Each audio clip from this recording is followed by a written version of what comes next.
আসসালামু আলাইকুম। ওয়েলকাম জানাচ্ছি নতুন একটা ভিডিও দেখার জন্য। যেখান থেকে আমার ভিডিওটি দেখছেন আশা করছি অনেক ভালো আছেন। আলহামদুলিল্লাহ আমি অনেক ভালো আছি। ভিডিওর শুরুতে প্লিজ একটা লাইক দিয়ে দেখা শুরু করবেন। সকালে নাস্তার পর থেকে আজকে ব্লগটা শুরু করেছি। যে গাছগুলো পানিতে থাকে বেশ কিছুদিন হলো তার পানিগুলো চেঞ্জ করা হয় না। আজকে ভাবলাম হাতে অনেক সময় আছে, রান্নাবান্নার চাপটাও কম আছে, পানিগুলো চেঞ্জ করে দিই আর ঘরের ভিতরে যে গাছগুলো আছে তার একটু পরিচর্যা করি। আমার এই জানালাতে প্রচুর পরিমাণে রোদ থাকে আলহামদুলিল্লাহ, সে কারণে গাছগুলো দেখে অনেক ভালো থাকে। এর আগে অনেক গাছ ছিল কিন্তু এখন একটু কমিয়ে দিয়েছে, যেহেতু একটু মশার একটু বেশি হয় আর বাচ্চা থাকে বাসায়, সে কারণে একটু গাছগুলো কমিয়ে দিয়েছে। ইদানিং ছোট দিন হয়ে শীতের সময় বিশেষ করে নাস্তার পরে কিন্তু সমস্ত বাসাটা গুছিয়ে নিয়ে তারপরে দুপুরের জন্য রান্নাবান্না শুরু করে দিই। আর আজকেও সেটাই করছি। কাজের মাঝেও মনে হয় যেন একটু নিজের জন্য অবসর পাচ্ছি ইদানিং, সে কারণে একটু ভালো লাগছে, শরীর মন দুটোই ভালো লাগছে। আর এর ভিতর যদি একটু ঘুরতে পারি তাহলে তো আরও মনটা বেশি ভালো লাগে। দেখেছি অনেক ভালো রোদ আছে, সে কারণে একটু আচারগুলো রোদ্রে দিয়ে দিলাম, যেন আচারটা তো শীতের সময় সবজি খিচুড়ি হোক আর যেটাতেই হোক অনেক বেশি ভালো লাগে, সে কারণে সেটাও একটু কাজে লাগিয়ে নিলাম রোদটাকে আর কি। কিন্তু এর আগে একটু রোদটা ছিল না। আর আমার এই যে টিভি ক্যাবিনেটটা গত ভিডিওতে একটা ভাইয়া দেখে খুবই পছন্দ করেছে, ভাইয়া বলেছিল আপু পুরোটা একটু দেখাবেন। আরিয়ান খান ভাইয়া, আজকে যদি আপনি ভিডিওটা দেখে থাকেন তাহলে আপনার জন্য আমি পুরো ক্যাবিনেটটা শেয়ার করলাম একটু ভিডিও করে। নিশ্চয় বুঝতে পেরেছেন যে আমার ক্যাবিনেটটা কেমন, একদম পুরোপুরি শেয়ার করেছি।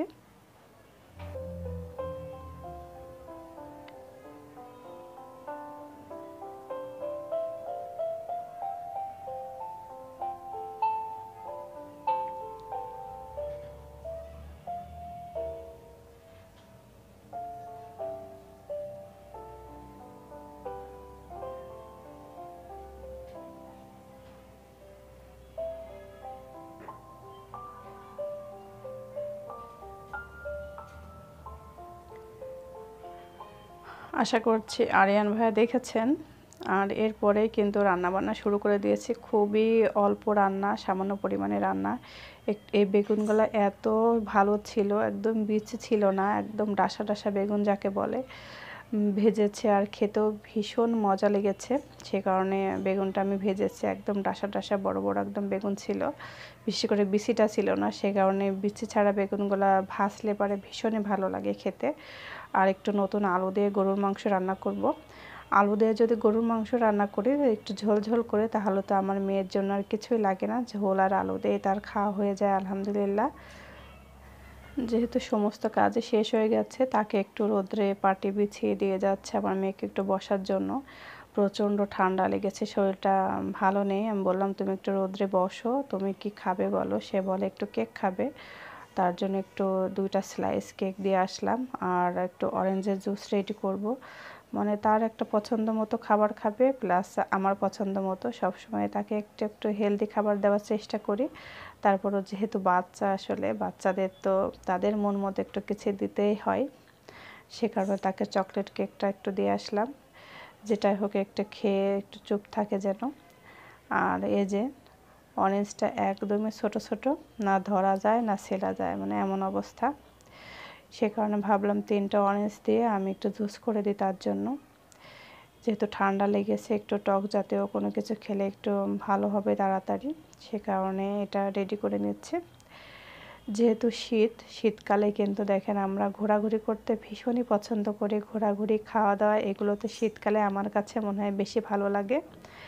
সে কারণে হঠাৎ করে আমাদের সিদ্ধান্ত নিয়েছিল বেশ কিছুদিন আগে থেকে যে একটা একদিনের জন্য ট্যুর, মানে পিকনিক হবে হাজব্যান্ডের অফিস থেকে, সেখানে আমরা যাব। এই তো আমরা বেরিয়ে পড়েছি একদমই সকাল করে, যেহেতু এটা গ্রুপ ট্যুর একদিনের জন্য নারায়ণগঞ্জে সোনারগাঁওতে পিকনিকের, সে কারণে আমরা গেছি একদম সকাল করে বেরিয়ে পড়েছি। সকালে ব্রেকফাস্ট থেকে শুরু করে দুপুরে লাঞ্চ, রাত্রে অনুষ্ঠান হবে, প্রোগ্রাম আছে সেগুলো করে একদম বাসায় ফেরা পুরো একটা দিনের জন্য এই রিসোর্টটা বুকিং করেছিল। খুবই সুন্দর পরিবেশ, একদম নিরিবিলি। বিশেষ করে আমার জায়গাটা অনেক ভালো লেগেছে।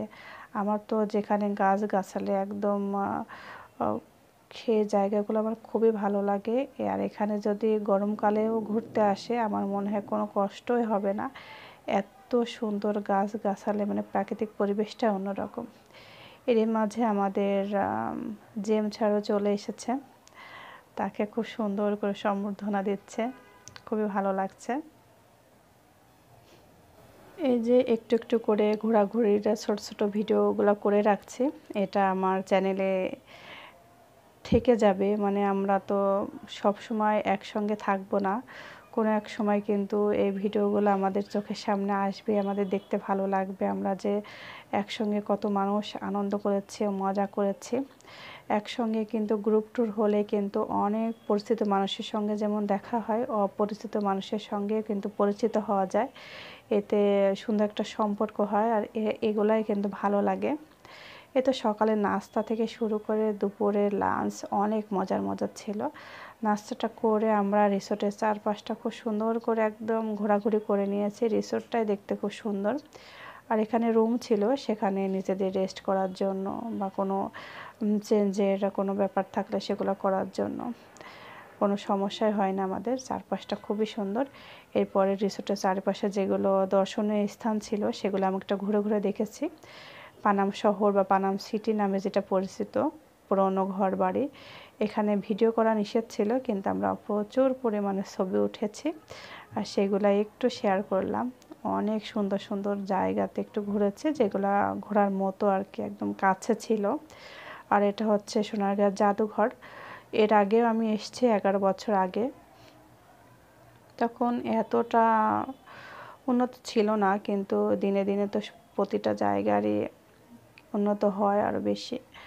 এটাও হয়েছে, তার থেকে ব্যতিক্রম না। চারপাশটা ঘুরে দেখলাম, অনেক ভালো লেগেছে। যেহেতু এর আগে এসেছিলাম, আমার মেয়ে ছিল না, এখন আমার মেয়ে দেখছে, এটাই খুবই ভালো লাগছে। আর আমার মেয়েও কিন্তু ঘুরতে অনেক বেশি পছন্দ করে, সেও অনেক মজা করেছে, অনেক এনজয় করেছে।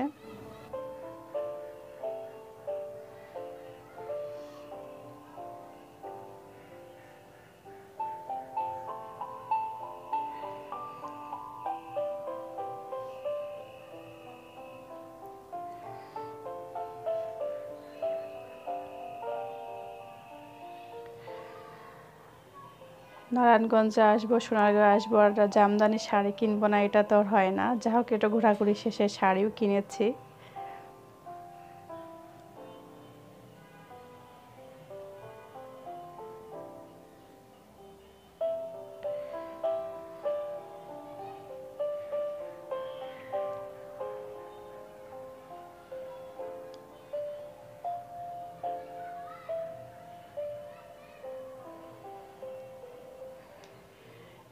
এরপরে আমরা রিসোর্টে ফিরে একদম ফ্রেশ হয়ে আমরা লাঞ্চের জন্য বসে গেছি।